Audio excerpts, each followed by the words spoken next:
Yes, I had a question. So, first of all, we really go in line with what Kevin shared, which is the fact that we really have a very big cultural problem when it comes to design because we consume a lot of design from abroad, and those abroad are even more interested in our culture than we are. Exactly why you see that there's a very huge cultural exportation where they'll be paying most of our pictures, most of these traditional things that we are doing, and Yeah. ourselves we don't really value it. My main question was in regards to brand identity design, and how do you actually source these design elements that you use as a reference to depict the African or even the to be more precise. Because when we, for example, try or when I was working on a project in which I wanted to really showcase the Cameroonian culture, I was Yeah. a little bit challenged finding resources that showcase our culture. Yeah. I think one of the things that I've thought about is looking to the nature of the geography of Cameroon, right?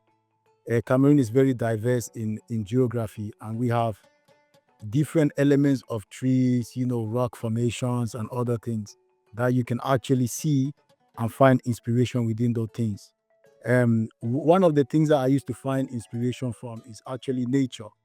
Even a palm tree, there's no palm tree here in Sweden that I'm living right now. There's no palm tree here.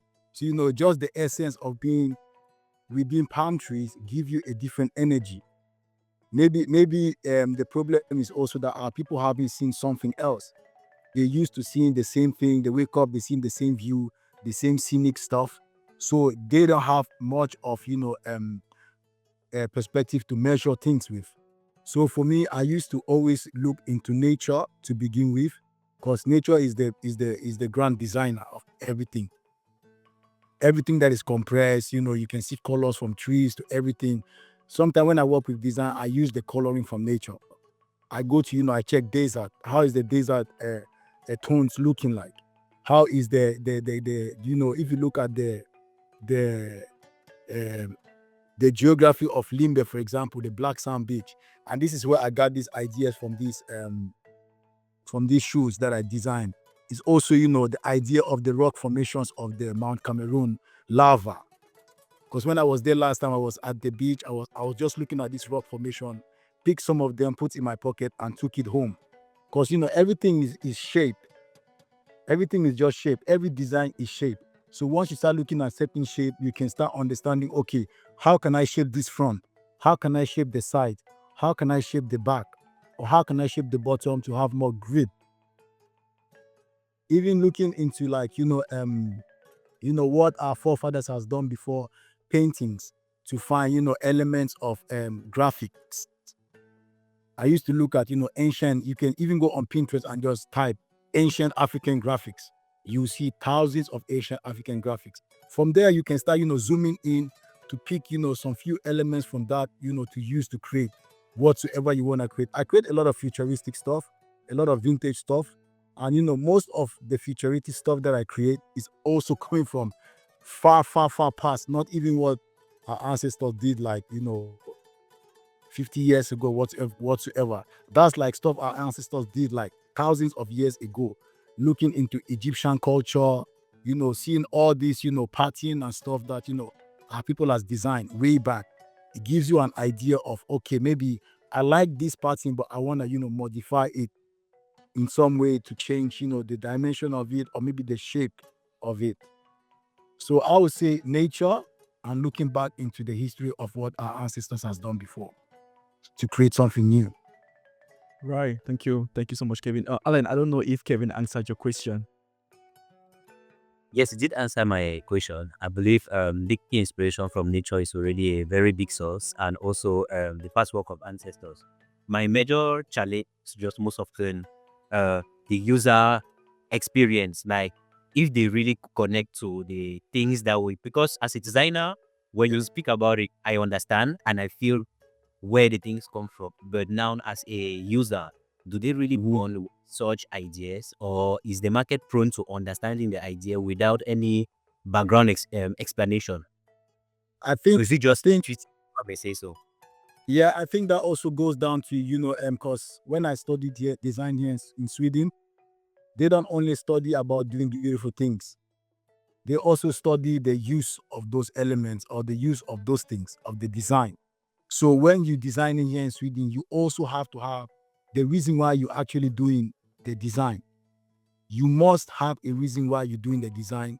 Otherwise, they will never give you a good to go. They'll say, no, you have to go and rethink the idea of why you want to do this design and come back and start with your project. So trying to understand like how can the user use this product is diving deep into, okay, how can you yourself use this product? For example, I was speaking to one of my guys from Ghana, and we were just talking about, why are we still using brooms? The same short length of broom that we did like 50 years ago, we are still using the same design to sweep the floor. But if you check in, Asian culture or some other culture that use the same broom, they have attached like let's say a bamboo around the broom just to make it longer so that you don't bend too much with your back and start having back pains. That's where design thinking comes from. Like, okay, I don't want to bend too much because I know when I bend too much for some certain amount of time, I will start having back pains. So I need to create something that is longer so that I can stand a bit more firm with my shoulders up and my back up and sweep the floor still. So for example, if you want to, recreate a broom, you have to think about, okay, how can I create a broom that doesn't hurt the back? Because you always have to go down so low to sweep the floor with a broom. So by attaching, a bamboo or a stick or whatsoever to that broom makes it longer so that you don't need to bend down all the time to use the broom. So that's just a quick example of how you can design by, understanding, okay, the usefulness of the design before going into, okay, how can I shape it to make it more efficient to, sweep more dirt on the floor. Okay, maybe I need to make the broom a bit more tighter so that the space within the fingers of the broom is a bit more closer so that it doesn't let stuff go between the broom. So you have to maybe do more of layers of it so that it doesn't, have more space between. So that's just one idea of design thinking. And also, for example, if you have a shoe like this, you have to think about the algorithm of a foot. I also went and did some research. I understand that, some people has flat feet. And if you have flat feet, you're working on thin layers. You might get, back pains at some certain time of your life. Maybe when you are in your 40s or 30s or whatsoever, you start feeling back pains because you'll be working on thin layers. But if you have a higher layer, you can see the layer of this is here. If you have a higher layer, then it gives you more cushion for your feet so that it doesn't bounce and hurt, your spine of your back more. So the cushion will give you, more stability for your feet to bounce more on it.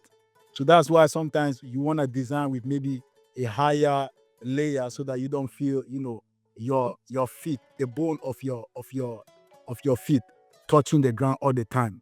Because that's gonna, bounce on your cut as well on your back. After some time, after some years, you're gonna start feeling the pain. Does that make sense? Yes, it definitely makes a lot of sense. Thank you. Thank you. Thank you. Welcome. Thank you. Very, very big one, design thinking. Design thinking on every single thing that we create, from UI UX to graphic design, brand identity, interior design, architectural design. The very first thing